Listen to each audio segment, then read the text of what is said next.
नमस्ते विद्यार्थियों, DG school में आपका स्वागत है।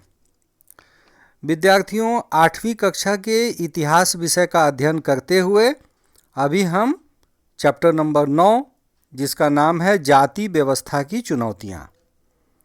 तो बच्चों, इस नए अध्याय पर 2 वीडियो मैं आपको उपलब्ध करा चुका हूँ और आपके समक्ष ये तीसरा वीडियो है।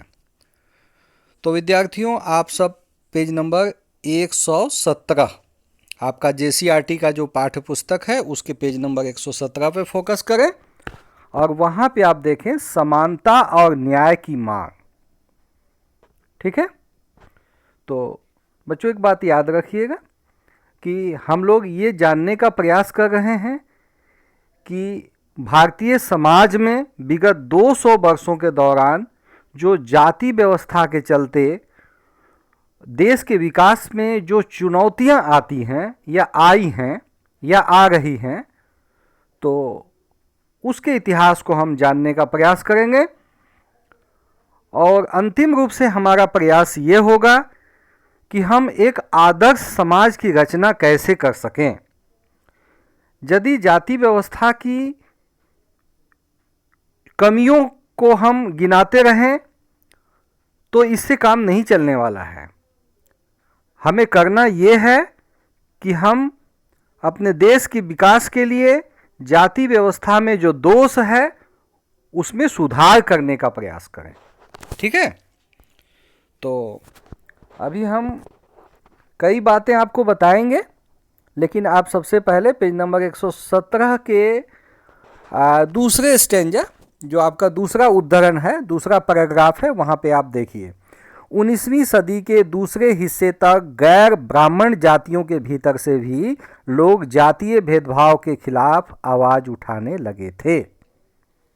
ठीक है। उन्होंने सामाजिक समानता और न्याय की मांग के समर्थन में आंदोलन शुरू कर दिए थे। आगे है बच्चों, मध्य भारत में सतनामी आंदोलन का प्रारंभ घासीदास ने किया। तो यहाँ बच्चों सबसे पहले आपको बताना होगा कि सतनामी आंदोलन क्या है। सतनामी आंदोलन का संबंध जो है औरंगजेब के शासनकाल से है, जबकि 1672 में नारनौल, जो कि महेंद्रगढ़ हरियाणा में है, वहाँ पे एक आंदोलन हुआ था जिसमें कि सतनामी संतों ने सीधे औरंगजेब की सैनिकों के साथ जो है वो विद्रोह कर दिया था। तो इतिहास में ये बहुत महत्वपूर्ण घटना है, इसे हमें जानना पड़ेगा। तो उन्हीं सतनामियों में से एक थे गुरु घासीदास, जो कि मध्य भारत के क्षेत्र में, जो कि आज छत्तीसगढ़ का क्षेत्र है, वहाँ पे वो आते हैं। तो वही बात देखिए, आपके पाठ्य पुस्तक में लिखा हुआ है कि मध्य भारत में सतनामी आंदोलन का प्रारंभ घासीदास ने किया। उन्होंने चमड़े के काम करने वालों को एकजुट किया और उनके सामाजिक स्थिति में परिवर्तन लाने के लिए आंदोलन छेड़ दिया। ये बच्चों सतनामी जो आंदोलन है उसका शुरुआत जो महेंद्रगढ़ हरियाणा से हुआ था, वहाँ की तस्वीर है। और ये देखिए, ये हैं गुरु घासीदास जी, जो कि मध्य भारत, जो आज का छत्तीसगढ़ क्षेत्र है, वहाँ पे इनको बहुत माना जाता है। और आपको मैं बता दूं कि छत्तीसगढ़ का एक बहुत बड़ा शहर है बिलासपुर। रायपुर तो राजधानी है, आपको पता है, बिलासपुर। तो बिलासपुर में जो विश्वविद्यालय है, जो यूनिवर्सिटी है, उसका नाम गुरु घासीदास यूनिवर्सिटी इनके सम्मान में रखा गया है। ठीक है। तो आप देख सकते हैं यहाँ पे तस्वीर है, गुरु घासीदास विश्वविद्यालय बिलासपुर। तो ये सब बातें छात्रों बहुत महत्वपूर्ण हैं। अब आगे चलिए, आप पेज नंबर 117 पे ही आपको देखना है। पूर्वी बंगला में हरिदास ठाकुर ने उन ब्राह्मणवादी ग्रंथों पर सवाल उठाया जो जाति व्यवस्था को सही ठहराते थे। देखिए बच्चों, आपको पेज नंबर 117 पे आपके JCRT पाठ्यपुस्तक के टेक्स्ट में जो कुछ लिखा हुआ है, आप 5वीं लाइन में देखिए। पूर्वी बांग्ला, पूर्वी बांग्ला मतलब आज का बांग्लादेश, है ना। पूर्वी बांग्ला में हरिदास ठाकुर ने उन ब्राह्मणवादी ग्रंथों पर सवाल उठाया जो जाति व्यवस्था को सही ठहराते थे। यानी कहीं न कहीं जाति व्यवस्था की जो कमियां थी उसके लिए आंदोलन भारत के किसी न किसी क्षेत्र में सतत चलते रहे हैं। ठीक है, तो यहाँ स्वामी हरिदास जी की एक बहुत एक पुरानी तस्वीर है बच्चों, और देखिए यहाँ पे कुछ हरिदास जी के बारे में लिखा हुआ है कि हरिदास ठाकुर जन्म 1451 या 1450, महान वैष्णव संत थे। उन्होंने हरे कृष्ण आंदोलन के प्रारंभिक प्रसार में महती भूमिका अदा की। रूप गोस्वामी तथा सनातन गोस्वामी के अतिरिक्त वे चैतन्य महाप्रभु के प्रमुख शिष्य थे। कौन? हरिदास ठाकुर। आगे देखिए लिखा है, स्वामी हरिदास जी का जन्म विक्रम संवत 1535 में। देखिए बच्चों, दोनों संवत इसलिए अलग अलग है। देखिए आप ऊपर में देखिए लिखा हुआ है 1451 या 1450, तो ये जो है वो क्रिश्चियन एरा है ना। जैसे अभी 2021 चल रहा है जिस अनुसार से, तो शक संवत या विक्रम संवत के अनुसार तो 2021 नहीं ना चल रहा बच्चों, है ना। तो इसलिए दोनों में अंतर है, इसको आप इसी रूप में समझिएगा। तो स्वामी हरिदास जी का जन्म विक्रम संवत 1535 में भाद्रपद मास के शुक्ल पक्ष की अष्टमी के दिन ब्रह्म मुहूर्त में हुआ था। वे बचपन से ही एकांत प्रिय थे। वे राधा कृष्ण की भक्ति में डूबे रहते थे। हरिदास जी में संगीत की अपूर्व प्रतिभा थी। तो जो मुख्य बात हरिदास जी के बारे में हमें जानना है वो ये है कि इन्होंने ब्राह्मणवादी ग्रंथ, है ना, जिसमें कि जाति व्यवस्था को लेकर के इन्होंने टिप्पणी की है, वो ज़्यादा महत्वपूर्ण है। क्योंकि बच्चों एक बात याद रखिएगा पुनः कि हम लोग चैप्टर नंबर 9 में पढ़ क्या रहे हैं, जाति व्यवस्था की चुनौतियाँ, है ना। और इन चुनौतियों का सामना जिस संत ने किया या जिस समाज सुधारक ने किया, उनके बारे में हम जान रहे हैं। अब चलिए इसी क्रम में हम लोग केरल चलते हैं, बिल्कुल दक्षिण भारत, जहाँ के श्री नारायण गुरु हैं, है ना। देखिए श्री नारायण गुरु जी की आप तस्वीर देख सकते हैं। इन्होंने कहा था ओरु जाति ओरु मतम ओरु देवम मनुष्यानु, है ना। इसका मतलब हुआ मानवता की एक जाति होती है, एक धर्म होता है और इसलिए एक ईश्वर है ना। मानवता की एक जाति, एक धर्म, एक ईश्वर, है ना। तो इनके बारे में मैं बता देता हूँ संत श्री नारायण गुरु के बारे में कि आधुनिक केरल में एझावा जाति के नारायण गुरु ने अपने लोगों के बीच एकता का आदर्श प्रस्तुत किया। उन्होंने जातिगत भिन्नता को गलत करार देते हुए भेदभाव का पुरजोर विरोध किया, है ना। उनका संदेश था कि समस्त मानवता की जाति एक ही है। बच्चों देखिए दक्षिण भारत के कई मंदिरों में ना सभी जातियों के प्रवेश को लेकर के जो है समानता नहीं थी। कुछ जातियां प्रवेश कर सकती थी तो कुछ नहीं भी कर सकती थी, है ना। कई मंदिरों में तो स्त्रियों की भी जाने की मनाही है ना। तो संत गुरु नारायण स्वामी के द्वारा कुछ मंदिरों का निर्माण भी किया गया है ना।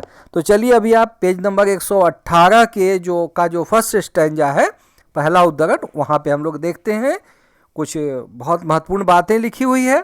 देखिए, केरल के उच्च जाति के हिंदू अन्य अनेक समुदायों के साथ एझावा को भी अछूत मानते थे, है ना। एझावा एक जाति होती है वहाँ की। देखिए यहाँ पे आपको स्क्रीन पे भी आप देख सकते हैं, आपके पाठ्य पुस्तक पे भी लिखा हुआ है।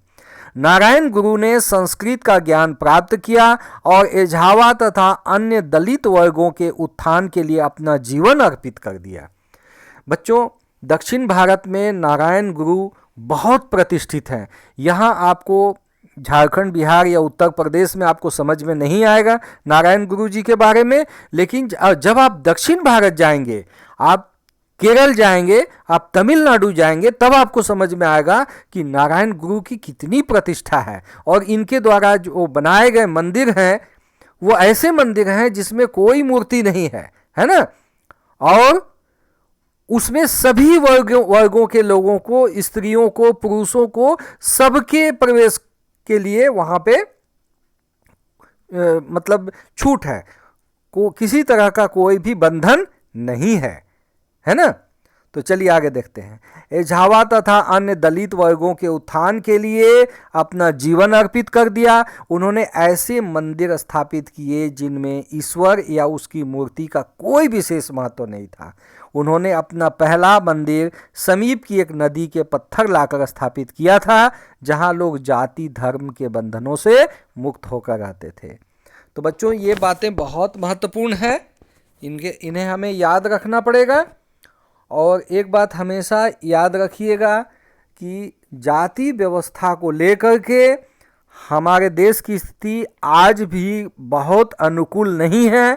और आप एक विद्यार्थी हैं, हम शिक्षकों का यह कर्तव्य बनता है कि आप लोगों के अंदर ऐसी भावना हम जागृत करें कि आप इस बात को समझें कि आप चाहे जिस जाति में भी जन्म लिए हैं, ये कोई अधिकार आपका नहीं था कि आपने उस जाति में जन्म लिया, या किसी ऐसे जाति में आपने जन्म लिया जिसको तिरस्कार की दृष्टि से देखा जाता रहा है या जाता है आज भी, तो इसमें आपका कोई दोष नहीं है।